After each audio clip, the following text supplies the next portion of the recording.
জীবনটা খুবই অল্প, তার মাঝে তোমায় নিয়ে লিখেছি একটা গল্প। পড়ে দেখেছো কি সেই গল্প? তোমায় নিয়েই লিখেছিলাম, কিন্তু গল্পের মাঝে নেই তুমি। তোমাকে না পেয়ে অগোছালো হয়ে গেছি আমি। জীবনটা হয়ে গেছে মরুভূমির শূন্য পথের মতো। আশা করি ফিরে আসবে তুমি। সেদিন হয়তো থাকবো না আর আমি। অপেক্ষার শূন্যতায় হারিয়ে যাব আমি। তোমার কল্পনায় আর আসবো না আমি। আমায় কখনো আর খুঁজে পাবে না তুমি।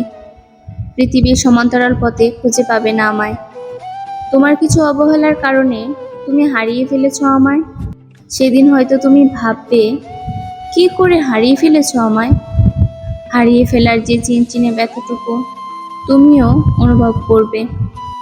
সেদিন আমার অদৃশ্য ছায়া তোমার কাছে এসে বলবে, আমার মনেও ঠিক এরকম ব্যথা হতো, কিন্তু তুমি বুঝোনি। একাকিত্বের শহরে তুমি হয়ে যাবে অনেক একা। তখন মনে পড়বে আমার মায়া ভালোবাসার কথা। বুকের তীব্র যন্ত্রণা নিয়ে ছুটবে সেই অদৃশ্য মায়ার পিছনে।